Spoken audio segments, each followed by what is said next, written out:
Good morning, everyone. Good morning. Are you blessed with the messages and the singing this morning? Yes. Yes, indeed. Okay, so we are thankful to God because God has given us or is giving us continually like the blessing that's for all of us hard to attain. But it's because of His great provision and blessing, so we're able to receive the one, of course, with thanksgiving in our hearts, knowing that our God is so faithful and He will remain faithful until the last of our breath. So the only thing we can do, we cannot pay everything that God has given us, but we can serve Him with sincerity, with all our hearts. So without any further ado, because we have also like the Lord's Supper after this, so I will continue our series. Remember, it's about the unwavering commitment. So this time, and I know 2 months ago, I still remember. So we're able to observe also, to hear the message with regard to His goodness, His commitment toward us, and His response to His commitment toward us. So it was God who first showed to us a commitment that is eternal. A kind of commitment, His commitment toward us, which is relentless, which is endless. So, God's commitment, God's response. And at this point in time, we will be considering or studying about our commitment and then God's response. It may be quite confusing for all of you. Why is that? And even Helen says, our commitment and God's response.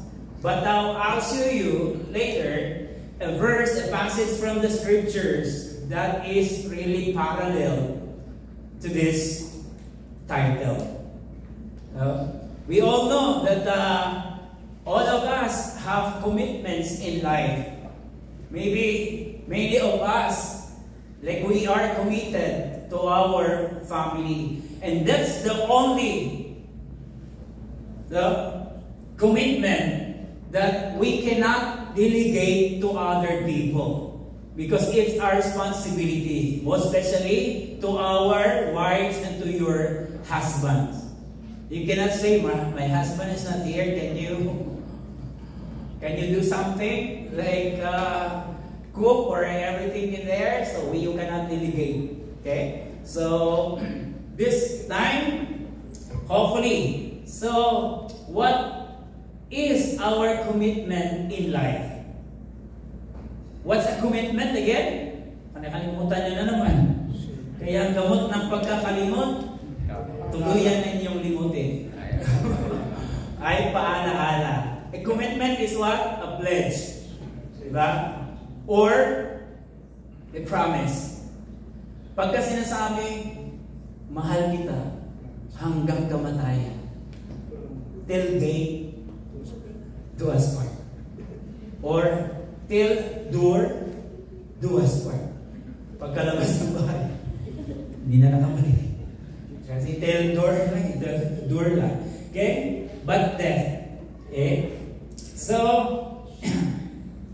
here, our commitment encompasses various aspects of our lives as believers, including our act of worship. If you're really committed, and if you really commit your life to the Lord Jesus Christ, therefore you have that task, you have that responsibility. And what's this responsibility? Can we find the one in the scripture? Yes. Verse 10:25. Don't forget to assemble yourselves to meet together, much more that all of you and all of us know that the coming of the Lord Jesus Christ is at hand. So what's the encouragement there?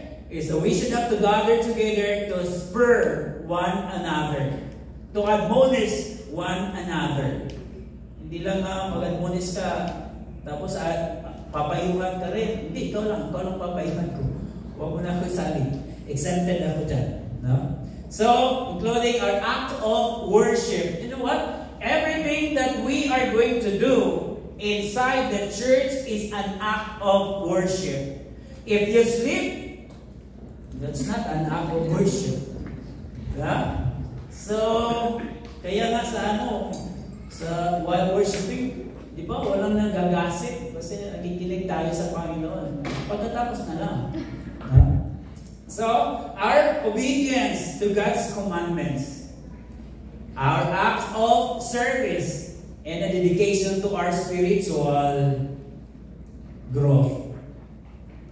And it's all about a life that reflects faith and love for God. Because it's really hard. You cannot commit something or promise to God about the things that you are going to do for the Lord unless you have faith and above all, you love God. Kasi kung hindi kayo nagmamahal sa Panginoon, di mo lang makarating kayo dito. Sarap kayo matulog pag Sunday. Diba? Gising na ako. Alas 9 na.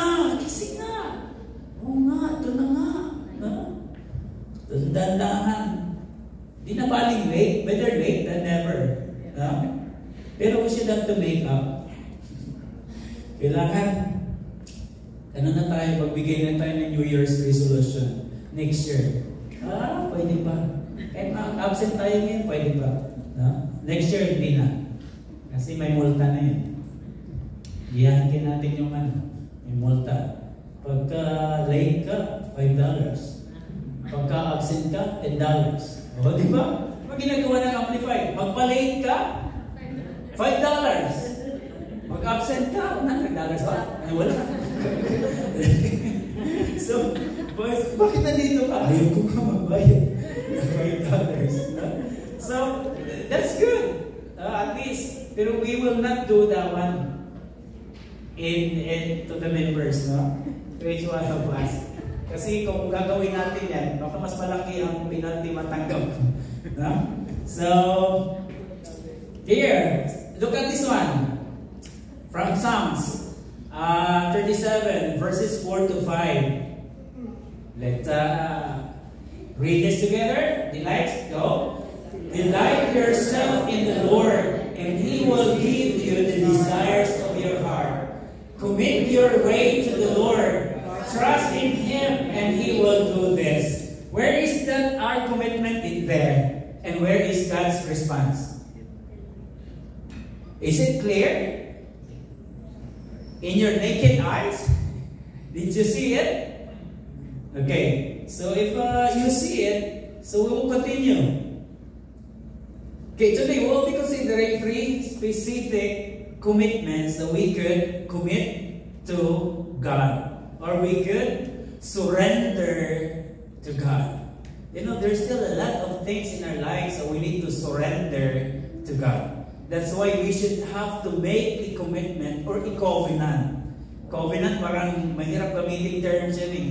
Kasi ginagamit lang ni Lord yan between Him and His people, between Him and Israel. When God covenanted with His people, since then, back in the Old Testament time, lots of things also that He promised in the Old Testament, and He fulfilled that one in the New Testament.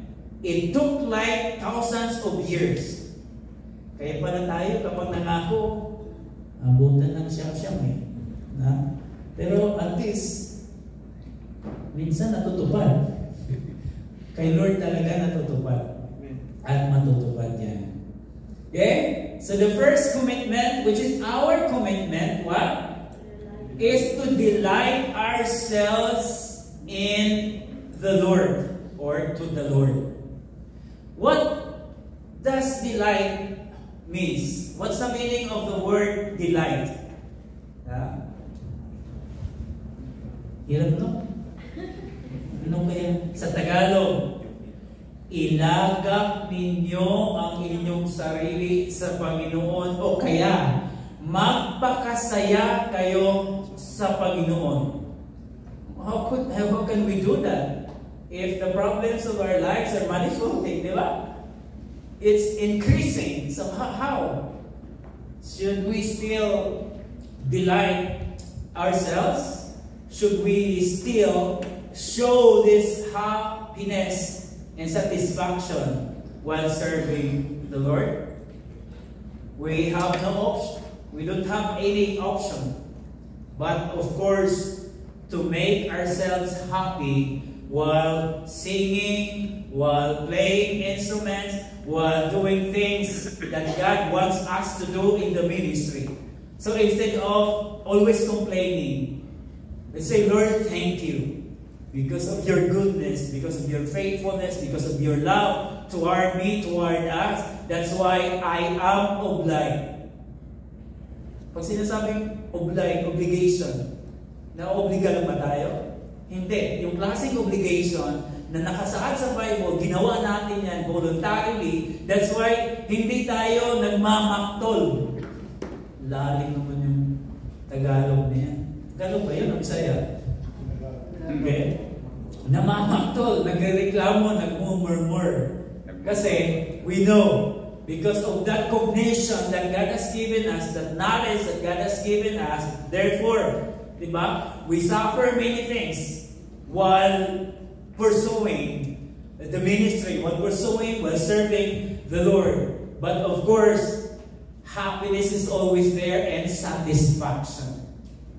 Kasi yung mga taong hindi satisfied na, ano na yan? Dahan-dahan na yung mag-i-accept sila. Ganito pala dito. Sarap pala matulog. Pero iba gusto magbalik. Pag nag-preaching na, nakatulog sila. No? So, sarap talaga ng preaching. May power siya. No? So, to delight ourselves in the Lord. To whom? To whom?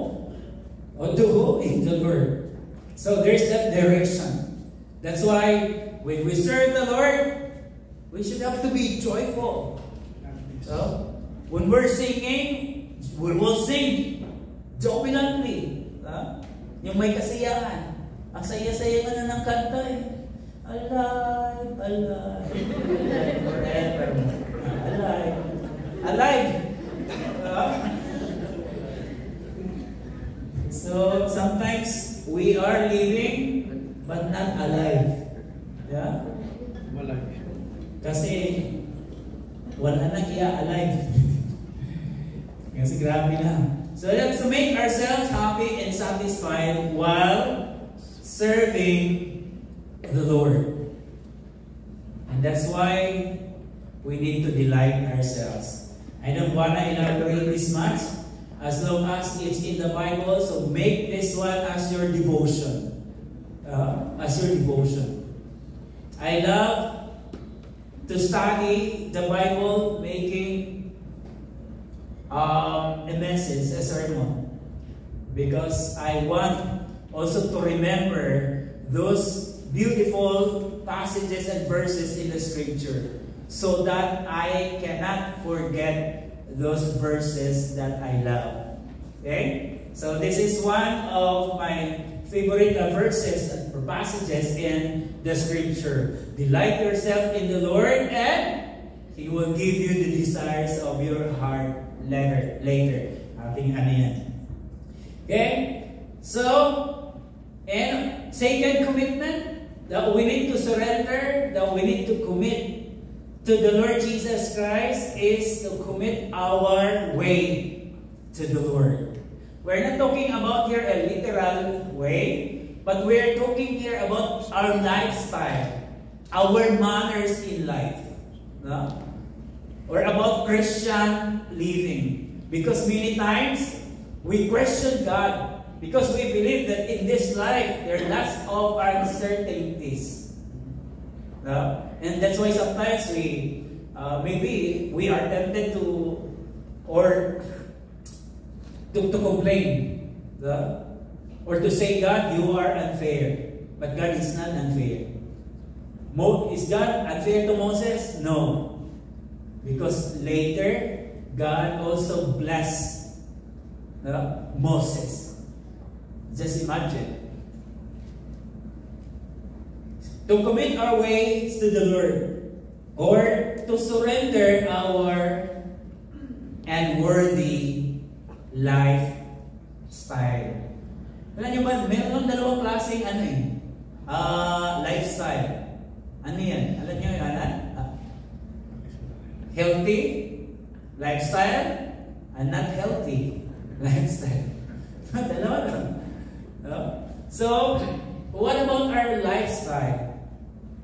Kumbaga, yung ating pamumuhay. Kasi if we worship here genuinely inside the church, it will reflect and it will manifest outside the church. But the scripture gives really a sign that you are truly a true worshiper if your life testimony outside is noble. Our testimony outside. So, but if not, see for example, kasi mayroong tao na pagdating talaga sa loob, wow, when it comes to worship, para talagang totoo. Nakasama siya nung isa sa trabaho. Tapos yung pala, nagkita sila din sa church. Sa dami ng tao, pero natandaan niya. Ito yun ito yung pala away doon sa Christian pala to. Christian pala to. Kaya nga, lagi sinasabi ng scripture, let your light so shine before men so that they may see our good works and they glorify our Father who is in heaven. Dito pa paano makikita ang good works natin? Nandito naman tayo, nag-worship naman talaga tayo. Ang purpose natin is nag-worship. Pero outside the church, yun na yun, kaya maraming natitisod sa atin. Alam ko, may mga natitisod din sa akin. Pero mas marami siguro nabibless. Kaysa natitisod. Ilan kayo itong mga natitisod? Ano lang?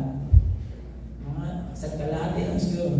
Okay? So, our lifestyle, even our aligned plans, unaligned plans. Yung tanim ka ng plant ba, pero hindi aligned.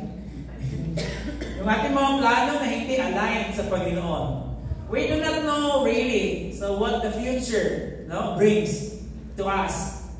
But the only certain is that God has His own plans in our lives.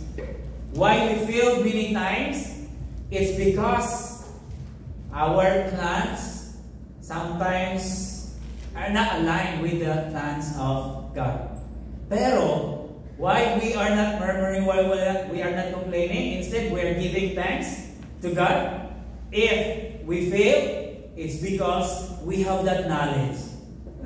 That thank you, Lord. Though I needed these things in my life, but you did not give me these things to me. It's because you have your own plan. And this is not under your will. Kaya nga pa, kung may mga plano tayo sa buhay, hindi natutupad. Ang ibig sabihin noon, hindi plano ni Lord yan. Huwag naman kayo, huwag niyong awayin si Lord. Isipin mo, awayin mo si Lord kung nakakagawa ka ng kahit isang star lang. Huwag naman yung pang-Christmas star lang. Isang moon o kaya sun. Pag hindi mo magawa yan, so we don't have any authority and rights to question against God's sovereignty in our lives. Who are we to teach God? Lord, susunod ka? Huwag naman ganun. Kailangan naman, ano yun? Ako rin masusunod. No? So, our plans. Kaya, sabi ng ako nga natutuwa kasi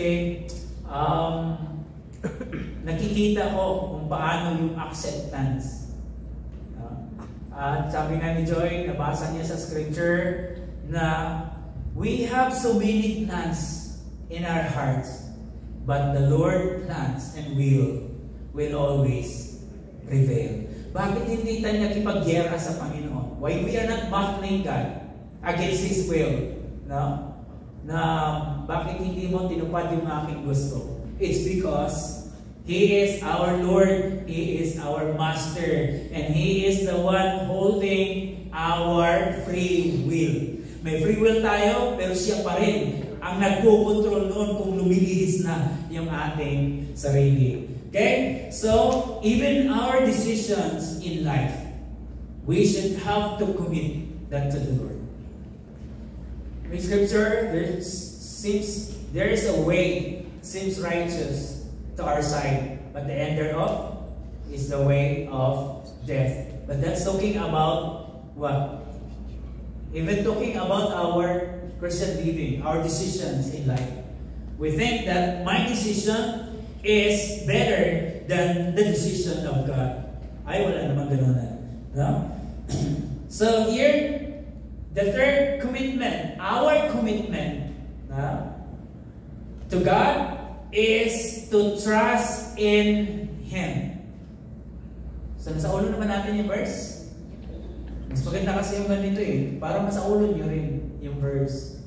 Kung kahit hindi man lang sa ulo, kahit sa balikat, paglabas sa balikat, parang malapit na rin yan sa ulo. No? So, that's one thing also na memorize natin kasi nandito lang sa scripture. Okay? Is to trust in Him.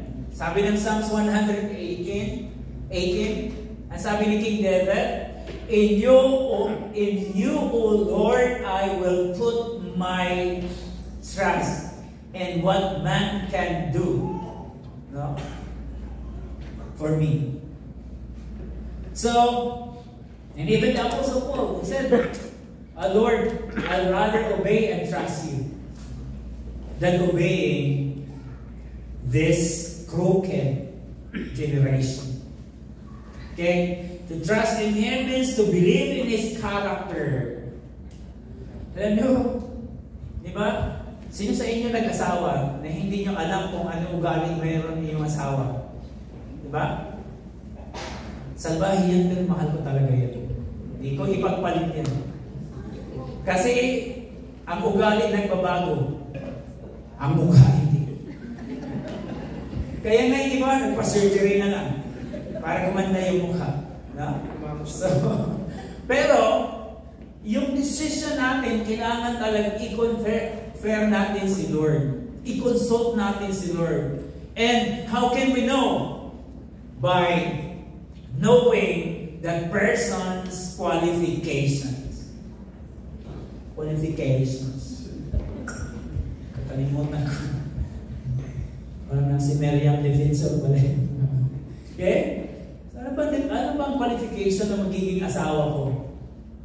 Na lalaki o na babae? No?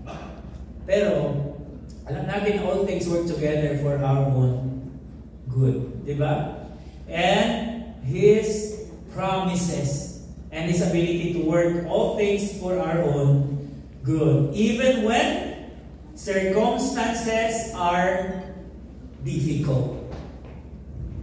We need to trust Him with all our heart. Wholeheartedly. Okay? So, committing our way to God is one thing. But trusting God with all our hearts is another thing. Pag i-commit mo lang, Lord, I will surrender everything to you. Pero wala ka namang ginawang action. Di ba? Hindi mo naman pinapatunayan na mahal mo nga si Lord. If you love God, what actually the proof, no? The evidence that we could give to God that we really love God. Yan lang ano kaya yun? No? Madami. So, kailangan gantihan din natin siya na mayroon ng faithfulness sa paglilingkod. Okay? So, what's our commitment? Ano nga yung number 1? To delight ourselves in the Lord. Pangalawa?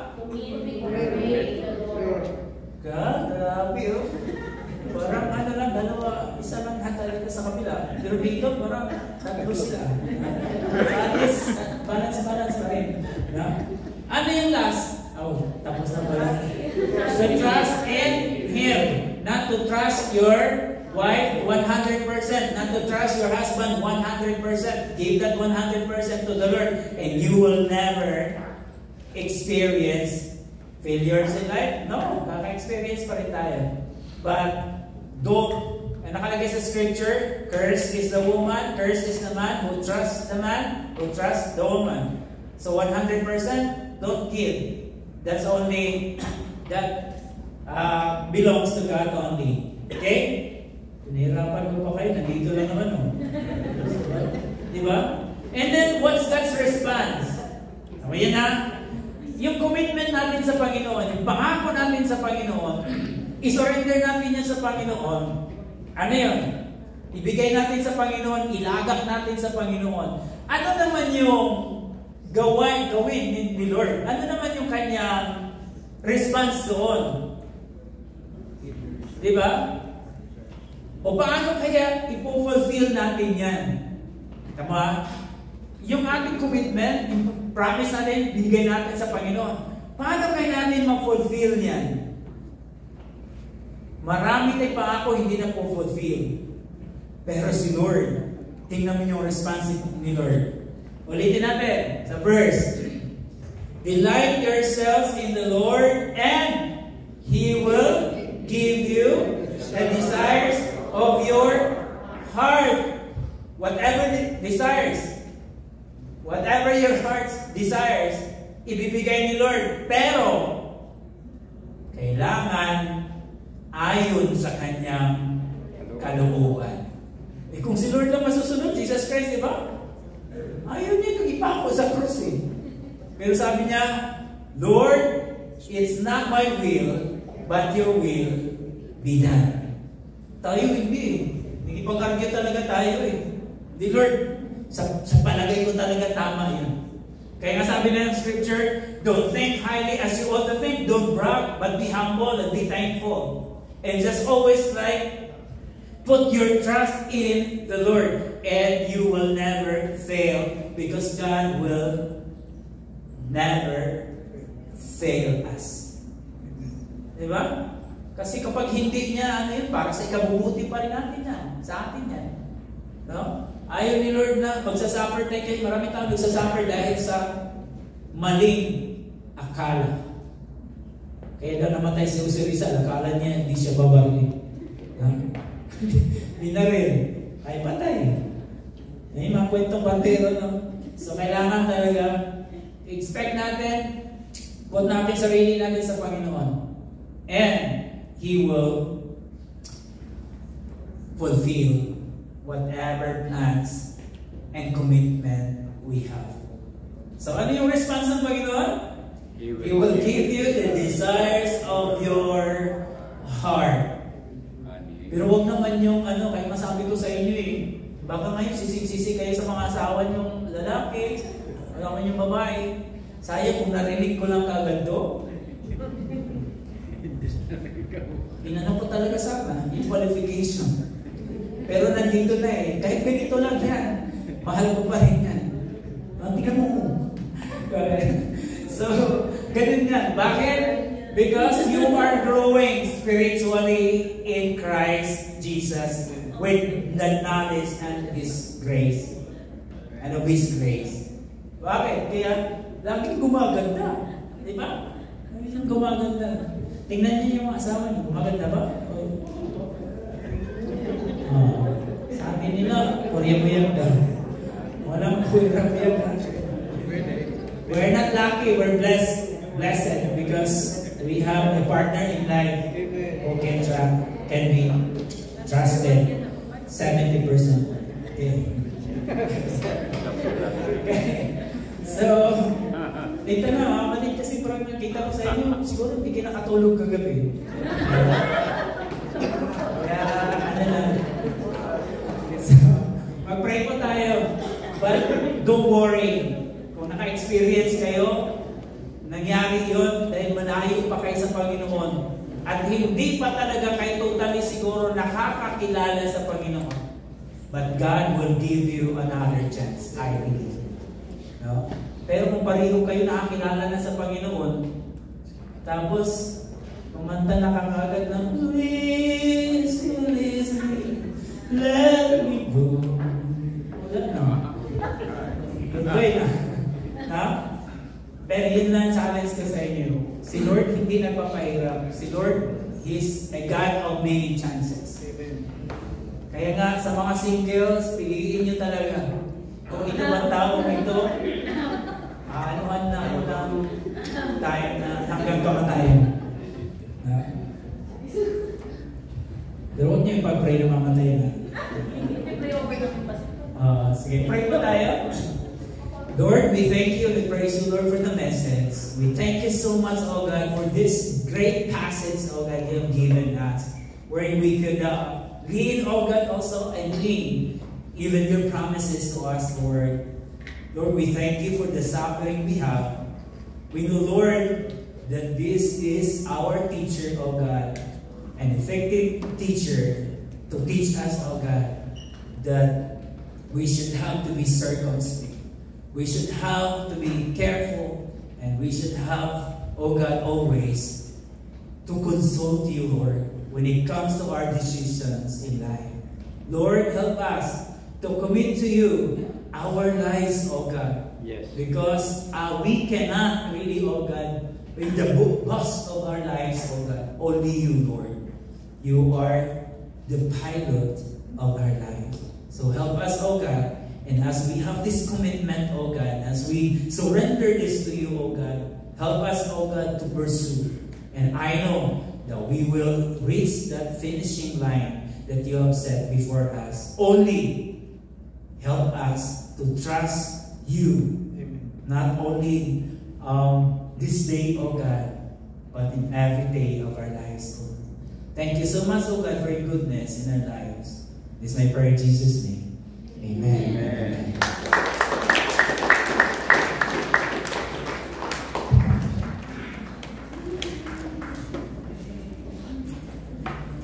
Okay.